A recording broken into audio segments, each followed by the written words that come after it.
Estás escuchando Strategia Talks, el podcast del emprendimiento digital.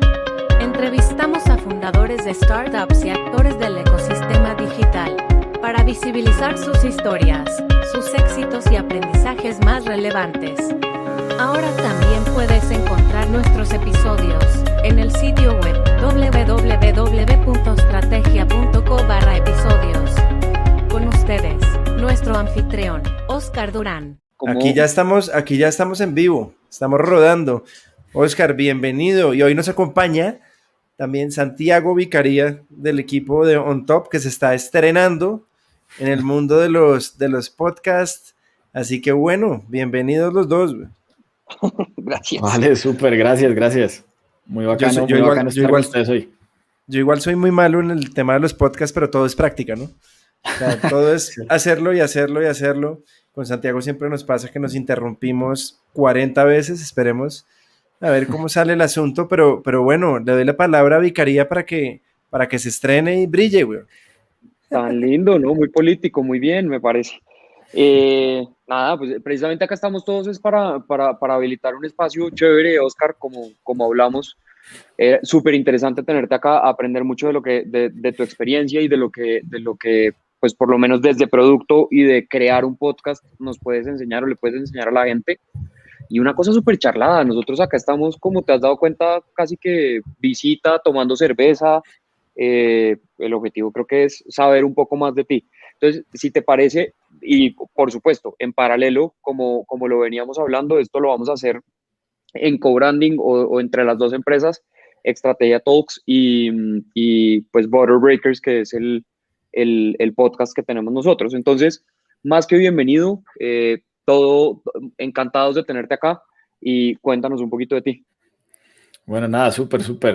Muy bacano estar hoy, este viernes frío. Estoy aquí como con todo cerrado en la casa. Pero bueno, nada, pues súper, gracias Julián y Santiago por la invitación. ¿Qué les cuento de mí? Pues yo soy Óscar Durán, como que los últimos 10 años de mi vida me he dedicado a trabajar en temas de product management y de productos digitales, y he tenido la oportunidad de estar tanto en corporaciones como en startups. Entonces, pues nada, muy bacano estar hoy con ustedes para hablar un poquito de product management y de emprendimiento y de podcasting también, que pues me dio por meterme en ese mundo hace un año, casi literalmente. Hace un año, wow. Yo tengo una pregunta ahí primero para la gente que no sabe qué es un product manager. De hecho, lo confieso, yo tenía dentro de mis pendientes, es que se los puedo compartir, averiguar qué hace un product manager bien. No por esto, sino porque siempre lo he hecho como empíricamente, pero en realidad quería saber, bueno, cuando alguien no está fundando una empresa y se dedica 100% a ser product manager, ¿qué hace? Y esa era mi pregunta. Entonces, pues, eso me encantaría como responderlo contigo, que eres el experto en eso. Esa es una buena pregunta, porque además hay 1.000.000 de definiciones y como que dependiendo del sector o la empresa donde uno se mueva, pues hay como distintos tipos de product manager, pero a mí siempre me gusta como definirlo. Para mí es como un pequeño CEO de un producto, ¿sí? Es esa persona que ve el 360, es los oídos del cliente, perdón, los oídos del cliente dentro de la empresa, es el que es capaz de traducir esas necesidades que tiene el cliente en un producto, sea digital o físico o lo que sea que uno hace. Y además, después de traducir ese mundo del cliente, pues es el que es capaz de liderar el desarrollo, pues el diseño y el desarrollo de ese producto para ponerlo efectivamente en el mundo real un poquito. Y eso es como un product manager tiene que saber programar, porque vi un tweet de Freddy Vega el otro día, yo también lo vi, de que el product manager tiene que saber programar. Le pregunté el otro día por WhatsApp, oiga, en verdad esta vaina es así. Me dijo, estoy yendo y viniendo entre la definición y me parece que más que programar tiene que saber de UX y diseño, y como tener una concepción muy clara de eso. No sé cuál es tu opinión ahí. De una. Yo no soy técnico, ¿sí? No, digamos, yo no vengo del mundo técnico. Yo, de hecho, soy administrador de empresas, o sea, nada que ver con desarrollo. Nunca he desarrollado, pues, es decir, lo más desarrollador que puedo ser es hacer un WordPress. Me van a entender que eso realmente no es ser un desarrollador en sí. Pero yo soy de los que pienso que no necesariamente tiene que venir del mundo técnico. Porque yo creo que para eso están los técnicos. Es decir, si uno está pensando en alguien que desarrolle el producto, pues para eso están los arquitectos de software, para eso están los desarrolladores, los backend, los frontend, los mobile, los QA. Es decir, para eso hay una gente especializada en eso. Yo creo que el product manager necesita entender de tecnología, sobre todo si uno está haciendo productos digitales, ¿no? O sea, pues necesito poder tener una conversación con mi par en tecnología para entenderle que es que estamos montando un web service o que estamos montando una arquitectura de cierta manera si es mobile o una arquitectura si es web, que estamos montados en la nube y entonces cómo autoescalamos y cómo hacemos. Sí, necesito poder entenderlo, pero no necesariamente tengo que venir de ese mundo. Yo no vengo de ese mundo. Y con todo y eso he dirigido áreas técnicas y áreas funcionales. Ahora, ¿qué creo que sí tiene que tener el product manager? Además del entendimiento, digamos, un entendimiento a cierto nivel técnico, lo que sí tiene que tener es la posibilidad o tiene que tener las herramientas para poder leer lo que necesita el cliente y traducirlo en un producto. ¿Sí?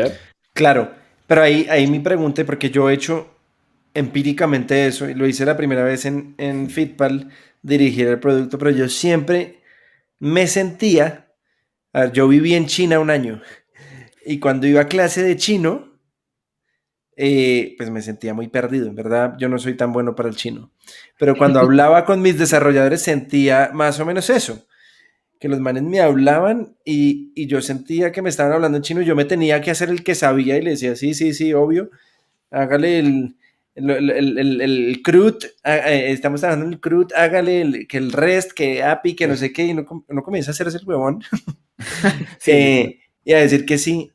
No es una limitante, no pasa, o sea, no es propenso uno a que le metan los dedos en la boca. Yo creo que depende mucho del producto que estás construyendo, ¿sí? O sea, en general, si estás trabajando en tecnología, tienes que entender de tecnología. Yo soy de los que creo que no necesitas ser desarrollador para ser product manager en una empresa de tecnología. Pero, por ejemplo, si tú estás trabajando en una plataforma donde el 90% del producto que estás construyendo es infraestructura tecnológica, pues te va a costar un montón si no tienes un background, digamos, un background técnico, ¿sí? Entonces, por ejemplo, si tú trabajas en una compañía como Twilio, ¿la conocen? La de telecomunicaciones. Sí.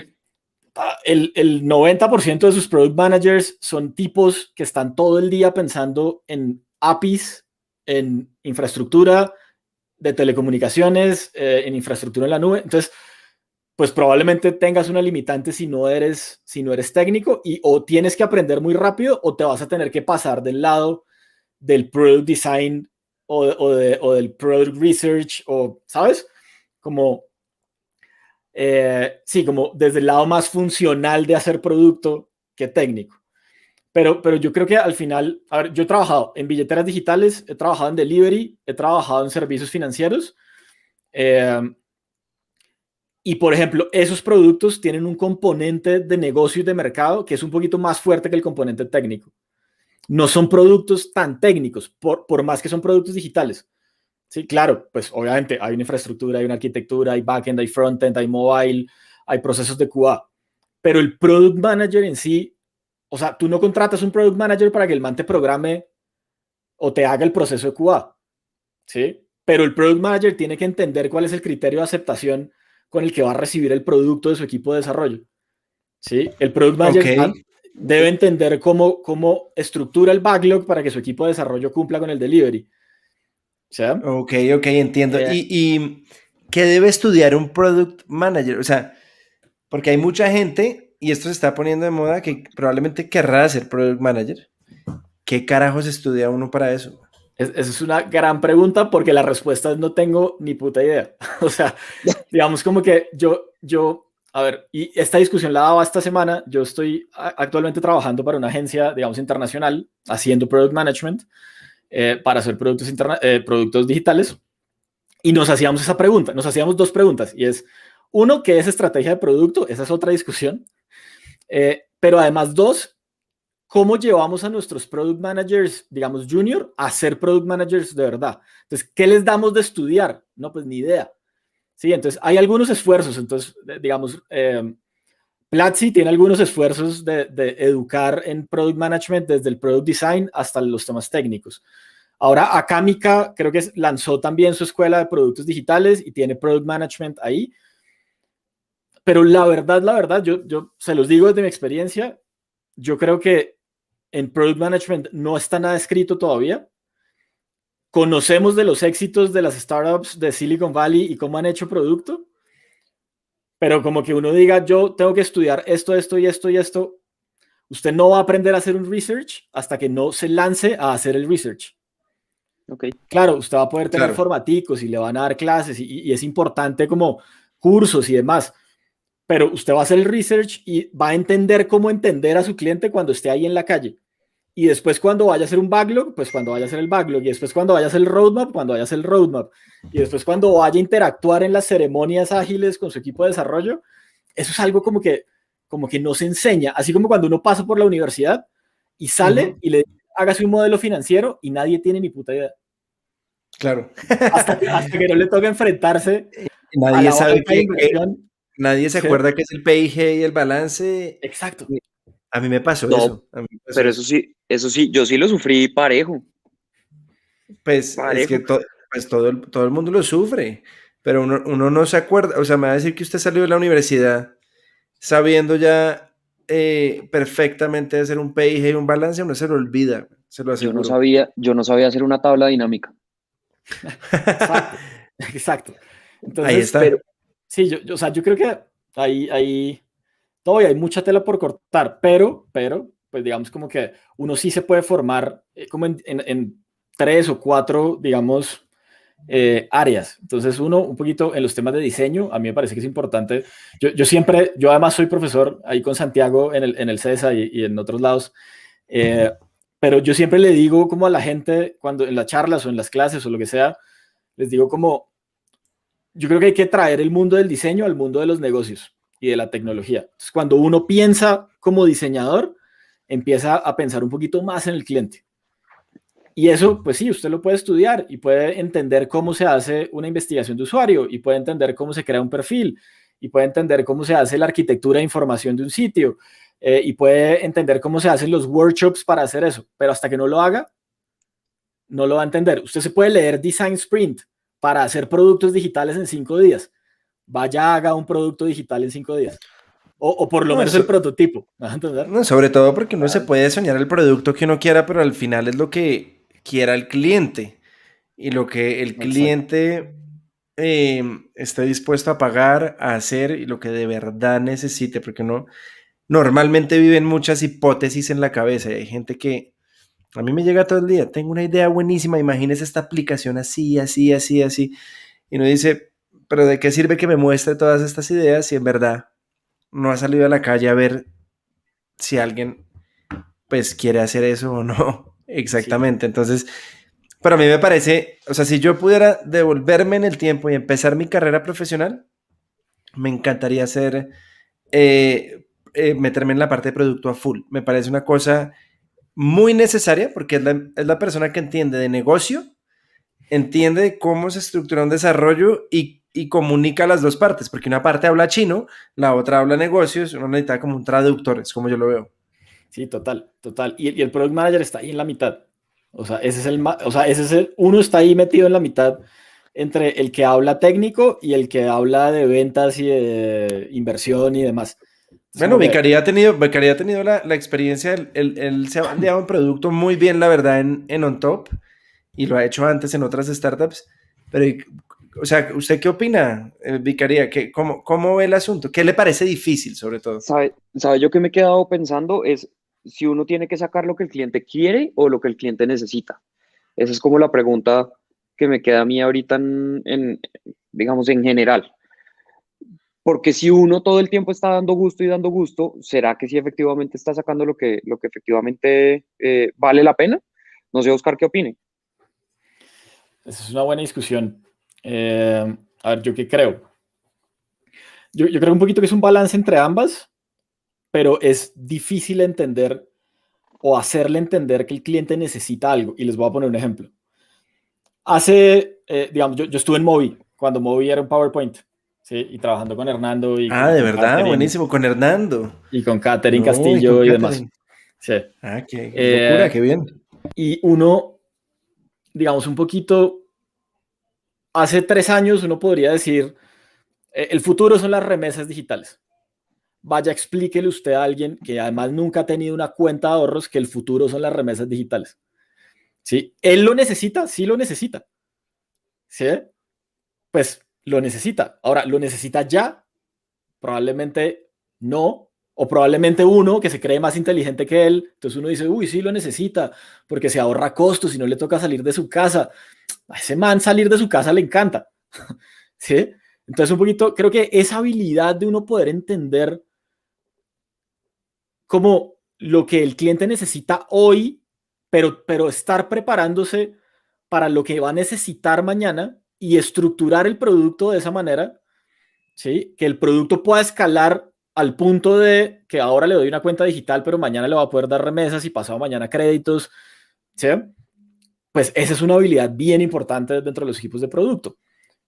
Para justamente como lograr un poquito ese balance, pero no es fácil, o sea, es muy complejo, es difícil, sobre todo porque yo soy de los que creo, y además creo que podríamos tener evidencia, y seguramente ustedes también, que en Latinoamérica todavía vivimos mucho de lo que quiere el jefe, ¿sí? Del feature que quiere el jefe, no del feature que Total. necesita el producto. Entonces, es que mire, la competencia sacó tal feature. Bueno, pues entonces, ¿qué? Hagámoslo. No, no, hay que hacerlo ya. Pero lo necesita, no lo necesita, hace fit con mi estrategia, no hace fit con mi estrategia, le pega a mis objetivos, no le pega a mis objetivos. Entonces, cuando uno vive en esa cultura, pues vive permanentemente lanzando features que cree que el cliente necesita porque alguien más lo hizo, pero a lo mejor ese alguien más pues está igual de jodido que uno que no entiende qué es lo que el cliente quiere. Y Totalmente, es verdad, totalmente. Es es verdad. verdad. Ahí, Uno, ahí entonces también me queda la otra pregunta y es, pues pucha, qué pensamos es de ahorita versus el mediano plazo? En el día a día uno cómo debería estipular, o sea, uno debe vivir es en función de la urgencia y tratar de solucionar las cosas que son urgentes, o qué tanto mete dentro de esas prioridades en el desarrollo alguna cosa que uno sabe que va a ser prioritario y es urgente y es necesario para que el negocio salga adelante. Yo creo que depende mucho del momento. O sea, si estamos hablando de startups y de emprendimientos, depende mucho del momento de madurez de la empresa. ¿Sí? Porque en etapa temprana uno vive para hacer algo o encontrar algo que le dé plata para poder escalar. ¿Sí? O sea, como encontrar eso que hace que mi usuario me va a pagar. Ese feature, ese set de funcionalidades o lo que sea que me va a hacer que de verdad yo vaya a crecer. Pero cuando uno ya está un poquito más maduro, un poquito con productos más maduros, pues esa evolución, ¿no? Pues normalmente puede ser justamente más madura, es decir, más pensada, con procesos de discovery un poquito más estructurados, con procesos de diseño y experiencia de usuario más estructurados, no tanto como, digamos, cuando uno está arrancando es básicamente, este cliente me pidió eso y está dispuesto a pagarme, hágalo. ¿Sí? Porque si usted no lo Punto. hace, o sea, se va a quedar sin el cliente y se va a quedar sin la plata. ¿Sí? Y a lo mejor cuando usted lo hace se da cuenta que hay 10 más que quieren y 20 más que quieren la misma funcionalidad. Entonces, sí, creo que depende mucho de la etapa donde uno está. ustedes se mueren de la risa. Me estaba acordando, eh, mientras hablabas, Oscar, me estaba acordando cómo fue mi primera lanzada al agua con Fitpal. Y entonces, pues, ¿cómo fue construir eso? Cuando me dijeron, bueno, va a ser el fundador de Fitpal, tiene que inventarse ahora todo esto.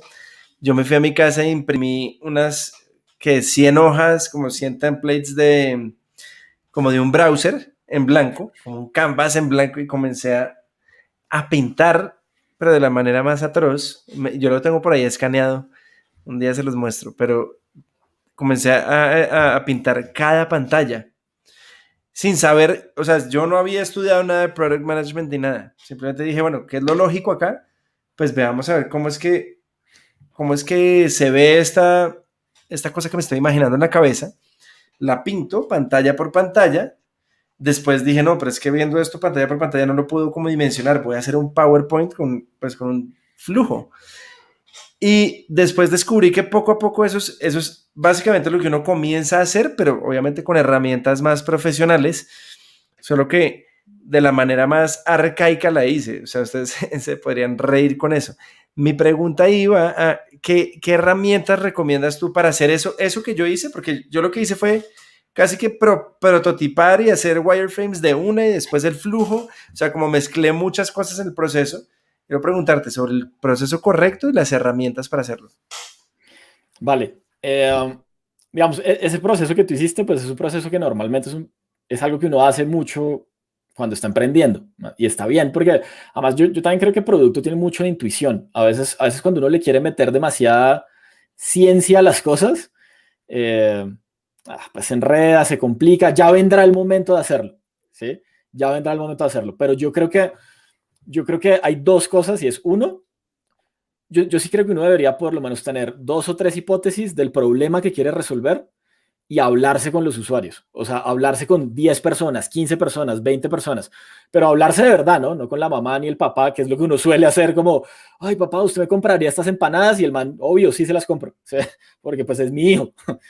Sino de verdad, hablarse de verdad con gente que pueda ser mi cliente acerca del problema. Y después de eso, y pues me da risa porque yo hago exactamente lo mismo cada vez que me aproximo a un problema, hacer un flujo. Yo siempre le digo a la gente, yo pienso, o sea, en mi cabeza mientras usted me habla, yo estoy pensando en pasos. Pues es como la manera de poner los pensamientos en alguna parte, ¿no? Exactamente. Entonces yo como que siempre estoy pensando en pasos. Entonces mientras usted me habla y me dice, yo quisiera que el usuario hiciera tal cosa, o sea, yo estoy pensando como, uy, pero entonces le toca 3 campos, 4 campos, oprimir un botón y entonces después va a pasar a no sé dónde y después yo le voy a tener que mandar un mail. Entonces como que esa segunda herramienta es hagas un flujo y entienda ese camino del usuario, ¿sí? Y aquí, digamos, o sea, como que si alguien me está escuchando y probablemente diga como que man tan simplista, porque eventualmente hay muchas herramientas ahí. Entonces está el proceso de discovery, donde uno tiene investigación, donde uno tiene probablemente una primera aproximación, digamos, como a esos wireframes o a los mockups de lo que uno quisiera hacer. Está el testeo, entonces uno tiene que volver a testear para entender si eso que está haciendo sí es correcto. Y después de eso, entonces pasaría al momento de diseño. Y en diseño vuelvo y prototipo, y puedo prototipar en baja, media o alta fidelidad. Y entonces, pues digamos, la diferencia es qué tan lindo se vea los wireframes, como para ponerlo fácil. Y ya una vez prototipo, entonces pues ya hago historias de usuario y lo meto a desarrollo. ¿Sí? Ahora, Qué locura. Cuando uno está en la etapa temprana, es berraco.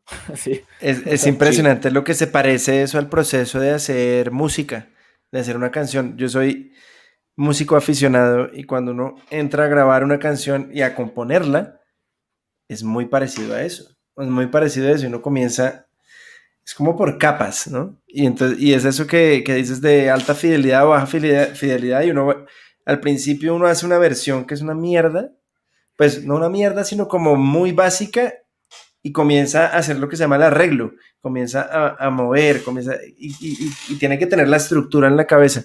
Pero bueno, solo se me pasaba por la cabeza ese proceso porque al final es un proceso creativo. O sea, el product manager tiene que ser alguien muy creativo, ¿cierto? Tal cual. Y digamos como que si uno no es un tipo o una niña muy creativa, por lo menos tiene que tener un método claro de poder llegar a los outcomes que necesita. ¿Sí? O sea, es como, si yo soy de los que creo, bueno, esto es bien debatible, pero yo soy de los que creo que hay gente que nace como con un chip creativo innato, pero yo también creo que la creatividad y la innovación se puede desarrollar. ¿Sí? Entonces... Total, yo creo que es un músculo, o sea, yo creo que es una vaina de práctica. Exactamente, exactamente. Entonces, por ejemplo, imagínense ustedes un product manager que sea técnico, la discusión que estábamos teniendo hace un rato. Normalmente el ingeniero está en un mundo muy estructurado, ¿sí? Porque son unos o ceros. Y es exacto, eso no es, hay ifs, pero pues la cosa funciona o no funciona. Pero pues si el ingeniero tiene un método estructurado para poder llegar a los resultados que necesita llegar, pues probablemente pueda llegar también a resultados creativos. Entonces, hacer producto es un proceso. Es un proceso de entender a mi cliente, es un proceso de validar, es un proceso de diseñar, es un proceso de desarrollar y sobre todo es un proceso de estar simplificando permanentemente lo que uno quiere desarrollar, que además es jodidísimo, es jodidísimo. Esto es fácil decirlo, y aquí como nos hacemos los inteligentes diciendo como sí, no, y hay que hacer mínimos productos viables, pero vaya, priorice un mínimo producto viable. Sí, y es berraco. Me gusta eso. Yo quiero saber, Vicaría, ¿qué opina de la creatividad? ¿Usted se considera un man creativo o no? Nunca le he preguntado. Pues difícil. Y de hecho, mucha gente me dice que yo soy muy creativo, pero yo realmente no me considero una persona creativa, ¿sabe? Pues el que estudia innovación, el que estudia todo este tipo de cosas, yo soy, pues usted lo ha Pero visto. ¿por qué no se considera alguien creativo? Porque creo que soy una ¿Qué, persona. ¿Qué es para usted ser creativo? Para mí ser creativo es tener la capacidad de plasmar los sueños que uno tiene en una realidad, ¿sí? Y soñar en grande. Entonces, me pego mis sueñitos. Eso sí, no voy a decir mentira, pero, Pero sueña más de lo que lo puede ejecutar o qué pero es. soy mucho más ejecutor que soñador, la verdad. Pero entonces ahí no entendí, weón. Me perdí. ¿Es creativo o no? Porque entonces, ¿qué es el creativo? ¿El que sueña? No. Para mí el creativo es el que tiene la capacidad de llevar las cosas a la realidad, pero yo no soy tan bueno soñando, soy más Es bueno una, haciendo. es una discusión interesante. Yo voy a ir por una cerveza un segundo. Ustedes sigan ahí entretenidos. Yo estoy aquí tranquilito, pero es que estaba muy bueno el espacio. Muy bien. Hágale. Ese me ¿Qué opina, acabó. Oscar? Yo creo que creatividad es poder llegar a soluciones diferentes a problemas reales. Un poquito. Muy bien. Eso es lo que creo. Y por eso creo que claro, hay gente que es un crack, digamos que su mente funciona de manera creativa y llegan muy fáciles a soluciones diferentes, pero también creo que hay gente que si utiliza un método y que es metódica encontrando problemas y planteando soluciones, pues también puede llegar a soluciones creativas. Puede que se demore un poquito más, puede que se demore un poquito menos, qué sé yo, pero sí, yo creo que es eso, un poco. Y encontrar soluciones no es tan complejo, es ir, digamos, ese es como el aprendizaje que a mí me ha quedado de a poquitos. Y es no soñar, pucha, no tratar de inventarse el Facebook de la noche a la mañana, sino ir un pasito a la vez, ir un pasito a la vez en la medida en la que uno va avanzando. Total. Bueno, súper. Total. Oscar, preguntas, vamos al siguiente step. Si Hágale. digamos, al emprendimiento como tal, la otra cara de la moneda, que es lo que quiero que hablemos. ¿Qué tal es ser un podcaster? ¿Qué tal es esa experiencia? Pues a mí la verdad me ha gustado. Yo nunca me imaginé que iba a terminar haciendo un podcast, además porque pues ustedes me ven aquí hablando paja y demás y moviendo las manos y todo, pero tampoco es que sea un tipo como tan extrovertido o en general no lo era. Entonces, es como que nunca me imaginé, pero son de esas cosas que yo creo que, así como si yo le preguntaba a Julián, ¿por qué montó Fitpal? ¿Por qué montó On Top? Como que un día llega y usted decide hacerlo. Y creo que debe ser un punto que ahorita tocábamos y es, yo siempre le digo a todo el mundo, yo estoy seguro que todos nosotros hace 5 o 6 años, un domingo a las 9 de la noche, se nos ocurrió que sería una nota que existiera un negocio que nos trajera una hamburguesa a la casa. ¿Sí? A todos se nos ocurrió, pero solo 3 manes fueron capaces de hacerlo y ahí está Rappi. ¿Sí? Pues no capaces, sino solo 3 personas dijeron, vamos a hacerlo. Y efectivamente lo hicieron. Total. Entonces, pues mi historia de podcaster fue literalmente esa. O sea, un día dije, yo siempre vivo lleno de vainas y como que toda mi vida me ha gustado. A veces digo como debería bajarme cosas, pero que embarrada dejar de dar clase, que embarrada dejar de trabajar, ¿sabes? Como, Sí. pero un día dije, arrancó la pandemia, porque fue literalmente hace un año, y en el noticiero solo salían 3 startups. Siempre, todos los días, que eran las de delivery. Y entonces solo salían esas. Y entonces dije como, no puede ser que solo puedan tener voz o los que tienen dinero o los que están de moda. Bien. ¿Sí? Les dije como, bueno, pues montemos un canal de YouTube y hagamos, yo soy mentor en algunas aceleradoras, entonces como que dije, pues bueno, pues empecemos a entrevistar gente y así arranqué, literalmente con un computador, ni siquiera tenía micrófono. Pero de la nada, de cero, de Tengo cero. un micrófono decente, sí, de cero. Bueno, Tenía... ese micrófono que tienen está muy elegante, ¿no? Sí, es el No, micrófono. bueno eso, ¿no? A mí me lo aconsejaron, pero yo no sé. ¿Es bueno? Sí, es bueno. Pues como de la gama, hay una gama que es buena, que este es como de los mejores. No, porque se le oye bien. ¿Ustedes me oyen bien o no? Sí. Bueno, Toca preguntarle al entonces, público. pero entonces, espere. Entonces se llama Estrategia Talks, ¿cierto? Sí, Estrategia Talks. ¿Y cómo se le ocurre el nombre? ¿O cómo Pues o yo le tenía, puso, cómo fue eso? no, pues yo tenía una marca que se llama Estrategia, porque cuando hacía consultoría y ese tipo de cosas, eh, y Estrategia básicamente era como un poquito eh, el cliché de la X de crecimiento exponencial y crecer rápido y ser grande y por 10 y multiplicar todo por 10, que ya después uno se va dando cuenta un poquito del humo que hay alrededor de ese concepto. Ah, pues Pero ese es bueno, puro Grant Cardone, ¿no? 10X. sí, Exacto. exacto. Entonces, bueno, como ese concepto de crecimiento y el concepto estratégico, que es algo que a mí siempre me ha llamado la atención como dentro de lo que hago. Por eso además también siento que el PM no necesita ser técnico, pero bueno, es otra discusión. Okay. Entonces sí, pues de ahí viene como el nombre y arrancamos realmente con un canal de YouTube, pues grabando cero, con nada de cámaras buenas, sino la webcam del portátil. ¿Qué Ya. webcam tienes ahorita? Es una webcam, o sea, como que yo soy mucho de reviews, entonces como que vi un review y ahí tengo una camarita medianamente buena que es capaz de recibir como 1080 píxeles, una cosa así. ¿Pero cuál es? ¿Cuál es? ¿Qué marca? Lo que pasa es que no sé la marca. Comparte el secreto, porque Omega, yo te... se llama por acá. Ah, Bueno, yo se los pues paso después. se ve bien. Yo tengo Sí, se ve bien, una se ve bien. Logitech, pero y tengo esta vaina, que Ajá. es un Loom Cube. Me lo recomendó Freddy Vega también. Le dije, ¿qué es lo que me tengo Yo que tengo comprar? esta, que es como un circulito. Ah, jueputa, pero es que esa va con toda. Mi hermano vende esos aritos de luz. Sí, Pero exacto, es entonces, un arito de luz. cuando empezaste, entonces, bueno, abriste el canal de YouTube. ¿Y qué? ¿Y ahí qué? ¿Comenzaste a grabar, o sea, a agendar gente? ¿Cómo Hice, es el proceso? no, hice un post en LinkedIn. Hablé como con 3 personas que conocía que tenían alguna startup o algún negocio digital. Y hice un post en LinkedIn y la verdad fue muy gracioso porque yo pues no pensé que la gente de hecho quisiera contar su historia, porque básicamente es como que la gente cuente su historia y hablemos de temas de digital y como, no sé, crecimiento, marketing, finanzas, lo que sea. Y como en una semana tuve como 40, como 35, 37 registros de personas que querían Wow. salir en el podcast. Y entonces Ah, yo dije, de invitados. sí, de invitados. Pucha, De tremendo, invitados. eso da para un año. Y entonces, literal, como el 80% del año. Y entonces dije como, bueno, si esta gente está dispuesta a contar la historia, pues hagámosle. Y así fue, y ahí arrancamos. Y entonces hicimos esa convocatoria, teníamos mucha gente ahí, con casi todos lo logramos, otros pues nunca aparecieron el día de la grabación. Y ahí arrancamos como un poquito a contar Y historias. está en Spotify, o sea, está en YouTube, ¿en dónde está?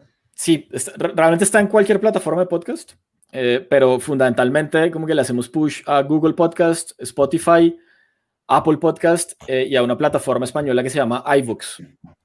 Ok. iVoox. Y entonces fue gracioso porque mi apuesta inicial era video. No, porque oiga, que nota que le vean la cara al emprendedor y tal y ayudarles.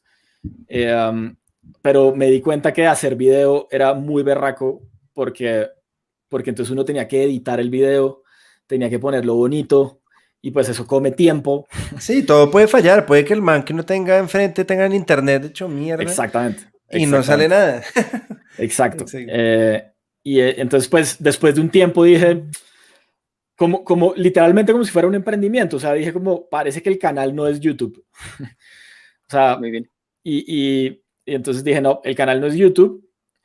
Y en una conversación con unos amigos, que esto también fue súper chistoso, me la empezaron a montar, que entonces como, pues yo no soy tan millennial, yo ya soy grandecito. Entonces como que mis amigos empezaron, no, pues ahora se volvió youtuber, no sé qué. Y en esa conversación un amigo me dijo como, a mí no me interesa verle su cara toda la entrevista, porque lo suyo podría ser un podcast. Y entonces yo dije, tiene razón, tiene toda la razón. Y entonces Bueno, pero o sea, ¿hay videocast y podcast o qué? Porque sí, uno mira Joe Rogan, uh-huh. el rey de los podcasts, el podcast es con video y es el éxito del man. ¿sí? Sí, de acuerdo. Entonces, Pero sí, digamos como yo tengo hoy en día podcast y video, pero el crecimiento en el podcast fue superior al del video y eso fue como mi ¿en métrica de serio? éxito para decir, ok, me voy a enfocar en el podcast. Y eso es O lo que sea, le quería decir, Juli, fue pucha, lo que nos convierta es lo que nos va a servir. Sea video, sea audio, lo que sea, fue Lo pucha, que lo yo que he caiga. oído es que no importa lo que usted haga, tiene que ser consistente. Entonces, hacerlo. Y bueno, no importa si hay, o sea, póngale que a no lo vean 200 personas, pues que 200 personas es un huevo de gente. No importa, si a alguien le gusta eso, qué chimba, porque usted está creando una comunidad. Bueno, puede que no sean total. 300.000, pero está afectando a una población grande que antes no se podía. Es que ese es el problema. La gente quiere ser famosa en esta época y quiere volverse viral y echarse a dormir y vivir de esa Total. vaina ya. Pero en realidad, Yo, así yo, usted yo me llega a acuerdo, 70 personas, es un público grande. yo me acuerdo que cuando yo entrevisté a Hernando Rubio en el podcast, que fue como el quinto invitado, por fuera, digamos, de la grabación, me dijo, oiga, está una nota lo que está haciendo. Y entonces yo le dije, sí, está complejo como crecer. Y me dijo una frase que a mí me quedó sonando, que es justamente en línea con lo que usted acaba de decir, y es, el man me dijo, vea, si usted impacta, así sea una sola persona, que después de escuchar a alguno de sus invitados quiera emprender o haga sus cosas ¿Está? mejor en el emprendimiento, Ya usted está hizo. haciendo algo positivo. Me encanta eso, porque ¿Está? les voy a echar una historia. Y esto es real. Yo di una conferencia, yo acepté en algún momento, hace 4 años, bueno, me invitaron a hablar en la Universidad EAN o algo así, o no me acuerdo dónde. Y pues bueno, me invitaron a hablar como un emprendedor y yo hablé ahí y en ese auditorio había 3 personajes. Bueno, hasta ahí llegó eso. 3 personajes en el auditorio. Un año más tarde llegan a mi oficina unos manes diciendo, oiga, es que lo vimos en esta charla, yo ni me acordaba, yo miré en el calendario a ver qué era. Y dieron, cuando usted dio esa charla nos inspiró a emprender. Y yo, "Oye, qué chimba, ¿qué están haciendo?" Y me dijeron, no, estamos haciendo un robot para, pues, un automatizador de mensajes de WhatsApp. Se llama Treble, no sé qué. Y yo, oiga, qué putería, weón, adelante, ¿qué necesitan? Venga, yo soy el primer cliente, venga, los conectamos ahí con gente que conocemos. El caso es que estos manes entraron a Y Combinator, levantaron un tarrado de plata y hoy son uno de los emprendimientos más reconocidos del país. Y entonces ahí es donde yo digo, bueno, es que Valió la pena. uno no necesita llegarle a 170.000 personas. Yo necesito llegarle a una que decida hacer algo, monte una empresa en hijo de puta y le ayude al país y a la sociedad, porque ¿de qué le sirve a usted ser famoso si en verdad no está impactando a la gente como es? Como esta de Epa Colombia, qué rico, pues muestra que rompe vidrios por ahí, ¿sí me entiende? ¿Cómo usted genera el impacto que es en la gente adecuada para generar un efecto mariposa y que esa vaina en verdad cambie el curso de las cosas? Total. Y eso es algo como que se asocia también mucho al mundo del product management y es hacer productos sin propósito. Normalmente termina uno haciendo funcionalidades, ¿sí? Y entonces le mete tecnología y todo suena muy fancy porque pues meter machine learning, inteligencia artificial hoy en día pues vende. Eh, pero yo creo que si uno tiene propósito y un poquito también, esa fue como el driver para decir, mejor me enfoco en el podcast, porque mi propósito no era ni ser famoso ni hacer negocios, sino mi propósito era, oiga, démosle voz a los emprendimientos que no han podido contar su historia, porque es que no son solo 30 o 40 emprendimientos en el país, hay miles de emprendedores digitales en Latinoamérica que podrían contar su historia y que tienen además mucho que enseñarle a otros, ¿no? Claro, Entonces, eso fue. ahí está Daniel Vargas en los comments, dice, Oscar, ¿cómo se llama tu podcast? Nos compartes el link. Entonces, pues el podcast se llama Estrategia Talks. Estrategia Talks, sí, Y tal cual. pues el link no se los puedo mostrar por acá, pero ¿dónde llegan? ¿Cómo lo buscan? Pueden entrar a la página web y ahí están todos los episodios. Es www.extrategia.co. Ok, ya la vamos a poner. O pues igual pueden entrar a Spotify y poner Estrategia Talks, ahí les sale. Pueden entrar a Apple Podcast, a Google Podcast o a iVoox Podcast y ahí les va a aparecer. Aquí, Oscar, ¿cierto? Esa, ahí tal cual. está, perfecto. Esa es Oscar, la ¿y cuál es la página. historia? Buen dominio, qué buen dominio. Pero bueno, Está perdón. Tranquilo, está buenísimo. ¿Cuál es la historia hoy en día? ¿Qué ha pasado con ese podcast? ¿En qué estamos? Han pasado cosas chéveres. El año pasado, y yo creo que la pandemia ha sido muy dura, pero yo creo que para los que estamos en digital, la pandemia ha sido como una bendición en muchos sentidos, ¿sí? Y nos ha obligado a pensar distinto y demás, y a conectar con personas que uno nunca hubiera esperado conectar. Y el año pasado, más o menos como en septiembre, recibo un mail del fundador de iVoox. Es por eso. Donde me dice, oiga, quisiera hablar con usted para comentarle unos temas, para contarle, yo vi que usted hostea, bueno, yo hice un research como buen product manager, hice un research antes de buscar el hosting del podcast, ¿no? Entonces, cuando uno hace podcast, tiene que alojarlo en algún lado, así como cuando hace una página web. Claro. Y por allá encontré un estudio de alguien, era un estudio académico, de hecho, que hizo una comparación de todos los hosting de podcast en español, porque yo quería mantenerlo en español.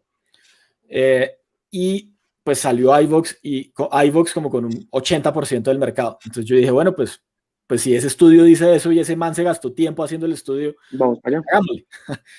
Y entonces, bueno, pues me metí y hosteé el podcast en iVoox y me contactó uno de los fundadores. Me conecté con él por Zoom.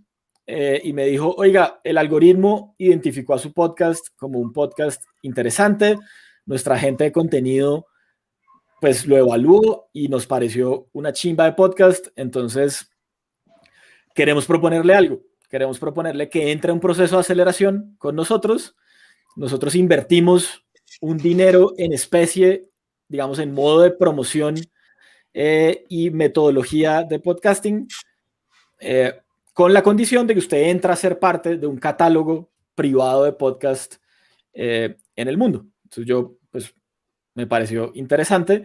Y otra vez un poquito como el propósito, y como que yo siempre hago énfasis en eso, porque es como, yo hubiera podido haber dicho no desde el ego, porque, yo soy capaz de crecer solo, ¿cierto? Y yo soy capaz de monetizar esto solo, aunque monetizar nunca fue digamos, el objetivo, pero bueno, llegó.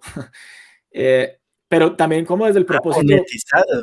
No, sí, pues, como desde el propósito también pensé un poquito como, ¿dónde le doy mayor visibilidad a los emprendedores que entran al podcast? ¿Haciendo esfuerzos solo o siendo parte del catálogo más grande de podcast en español? ¿Dónde tengo más probabilidad? Pues probablemente allá. Y si algo yo aprendí de estar como en el mundo de las startups es como que la envidia y el egoísmo no sirven para nada.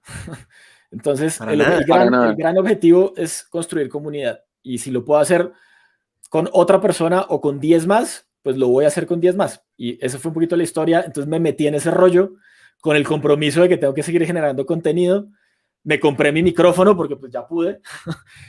Con la inversión. Sí, me compré la cámara. Empecé también a explorar plataformas de grabación de podcast remotos, ¿sí? Porque en la normalidad anterior, pues nos íbamos a un estudio de grabación con todas las cosas. Ah, ¿sí? Pues digo, o sea, como antes de la pandemia. Pero iban a un estudio de grabación como pues tal, no, pues. Digo, hay estudios de grabación para grabar podcast. Ah, ¿sí? Sí, es que no, pues yo soy músico, yo conozco los estudios para ir a grabar canciones, pero no son iguales. Jam Sessions y esas cosas. Jam Session es un ensayadero. Jam Session es ensayadero. Sí, son muy parecidos, pero el punto es, con la pandemia empezaron a nacer soluciones también y plataformas que te dan, por ejemplo, cosas como puedes grabar el audio y el video de manera local en el computador de tu invitado. De esa manera, si la red falla, él siempre está grabando allá. Entonces la calidad de tu audio va a ser buena. Bueno, y todo ese tipo de cosas que las empecé a aprender como con el proceso del tema. Y en eso estamos hoy en día. Ya vamos esta semana lanzamos el capítulo 57, del episodio 57. Fue pucha. ¿Y uno cómo monetiza? Entonces, pues hay varias maneras, pero creo que como la manera tradicional es la pauta. Entonces, pues vendes segundos de tu podcast para hacer anuncios de como el de Tim relevantes. Ferriss. Tim Ferriss, que tiene, Tal cual. yo lo contabilicé en 9 minutos 20 de anuncios, el hijo de puta, al principio del podcast. O el Masters of Scale de Reid Hoffman. Sí, tal cual. El mío no tiene 9 minutos todavía, tiene como 20 segundos. Ok. Pero ahí vamos. Y yo creo que, otra vez, o sea, yo creo que es una forma de visibilizar las historias de esos emprendedores que tienen cosas muy interesantes, pero que probablemente no sean tan mediáticos o no tengan la posibilidad de ser tan mediáticos. Entonces, como que hemos tenido de todo. O sea, hemos tenido desde José Vélez, fundador de PayU, hasta startups que están en etapa temprana, que han salido de apps.com. ¿Sí? Entonces como que... ver todas las perspectivas, además. Exactamente. Y yo soy de los que creo que todos tenemos una historia por contar. Entonces, como que también chévere. Todo el mundo tiene cosas interesantes que decir, exacto. Y es preparado el podcast, o sea, ¿tú te preparas antes de o dejas que fluya el asunto? No, sí, tratamos de hacer un script antes, sobre todo porque, bueno, en la medida que el emprendedor es más grande, pues se cuida más con lo que tiene que decir, ¿sí? O con lo que puede llegar a decir o con lo que le pueden llegar a preguntar. Entonces, pues sí, tratamos de hacer un script, pero es un script muy general, y ya en la conversación pues saldrán 1, 2 o 3 preguntas que no estaban en el script, pero que pues tampoco tienen ningún objetivo pues de quemar a nadie ni nada, sino simplemente como en la conversación. Pero sí, tratamos de hacer un script. Eso da como un orden, me gusta eso. Eso da como un orden y ustedes pues hacen research, ¿no? By the way, pues digamos, ustedes tienen un podcast y a todo el que le interese un podcast, Google tiene un programa para aprender de podcast y hacen webinar gratuitos y toda la vaina. Y entonces uno aprende a hacer el calendario de contenido y los formatos de los episodios y... Voy a mirarlo. Hay toda una industria detrás de esto. La verdad, nosotros hicimos este podcast porque simplemente nos gusta sentarnos a hablar. Ajá. Y no hay como ninguna estrategia detrás. Es más, lo hacemos muy mal, si me preguntan, porque los títulos son en inglés, la conversación es en español, o sea, todo está mezclado, pero con Santiago dijimos, y bueno, y con el Santiago número 2, Vicaría, dijimos, marica, qué rico hacer algo que a uno le guste. ¿Por qué no hacemos y lo habla Justin Kan, el fundador de Twitch, una auditoría energética? De hecho, escribí sobre eso en Forbes la semana pasada, y imprimo mi calendario y veo cuántas de las reuniones que tuve, actividades que hice, me generaron energía o me quitaron energía. En color rojo, marco las que me quitaron energía, en color verde las que me dieron. Y una semana espectacular es una semana en la que uno haga cosas que le den energía. Entonces nuestro raciocinio fue, así no crezcamos muchísimo, así no hagamos nada, porque no hacemos cosas que nos den energía, que es hablar con gente muy interesante, inteligente y que ha logrado cosas chéveres, y ya, y no hacerlo por el hecho de volverse famoso o hacer lo que sea, sino por solo hacerlo. Es como si estuviéramos en Zoom y nadie nos oye. Eso es información también valiosa para uno. Una vez alguien me dijo, el año pasado, de hecho, como en alguna conversación, me dijo como, oiga, esos últimos episodios suyos, esos manes no los conoce nadie. ¿Sí? Y entonces pues yo le decía, sí, pues puede que no los conozca nadie, pero se sorprenderían si vieran las métricas de los episodios de la gente conocida versus las métricas de los episodios de la gente desconocida en teoría. ¿Sí? O sea, es una vaina impresionante, porque uno diría como, claro, pues si usted entrevista, no sé, a Trump, pues va a tener a todo el mundo con los ojos ahí, y si usted entrevista a una persona que está empezando, pues probablemente no, pero esa persona que está empezando tiene un círculo, el berraco, que lo quieren escuchar y que quieren escuchar su historia. No, y sobre todo que la gente está cansada de ver gente famosa y exitosa hablando. Qué mamera, porque es que, no, pues la chimba, ya sé que le fue bien y ahora yo quiero ir a alguien como yo, y es lo que yo llamo el efecto OnlyFans, ¿sí? No, la gente quiere ver al amateur, ¿sí? No la modelo que ya sabe que quiere ver a alguien real. Sí, yo creo que la gente quiere ver el real. Exactamente. O sea, la gente quiere ver algo que sea real. Y hace poco, por ejemplo, tuve, digamos, esta iniciativa a mí me ha permitido conocer un montón de gente y a mí me parece una nota conectar con la gente. O sea, como hay que ver qué está haciendo la gente. Y me llegó una persona que tiene una plataforma para educar técnicos automotrices, es el nombre bonito, pero el nombre real es mecánicos. ¿Sí? Entonces, claro, y alguien desde el ego podría decir, pero entrevistar a una plataforma que educa de manera online mecánicos, ¿qué interesante puede tener? Pues todo interesante. Dígame cuántos están haciendo lo mismo. ¿Sí? Qué chimba. O sea, dígame cuántos están haciendo lo mismo. Y es un tipo que ha educado miles de personas en Latinoamérica así. Es gigante. Y en la conversación me di cuenta que el tipo está educando a la gente, por ejemplo, para arreglar carros autónomos. Pues, ¿quién está haciendo esa vaina? No sé. O quién de los que normalmente salen en los medios está haciendo eso, no sé. Pero es una historia que merece, digamos, como ser contada. Y pues chévere que la cuente el que la está haciendo. Entonces, como que nada, pues sí, ha sido una iniciativa bien bacana como de conectar con la gente y de visibilizar sus historias. No, qué chimba. Qué buena. Bueno, aquí tengo el Instagram. El Instagram, ¿cómo es que está también para que los sigan? También Estrategia Talks. ¡Pum! Ahí está, Estrategia Talks. Para que los sigan. Y a mí me encanta eso, pues cuenten con todo nuestro apoyo para lo que sea. Pues nos servirá de mucho, pero algo hacemos ahí para que mi intención y la de todo mi equipo, estoy seguro que también hablo por Santi Vicarías, es hacer que todo le funcione a todo el mundo. Es estúpido querer ser exitoso uno solo. La cima es muy fría y sola. Es mejor estar como acompañadito y subir entre todos. Entonces, pues nosotros por eso creemos que el valor más grande que uno puede hacer es crear un gran network, una gran red de amigos, pues que entre todos colaboren, ¿no?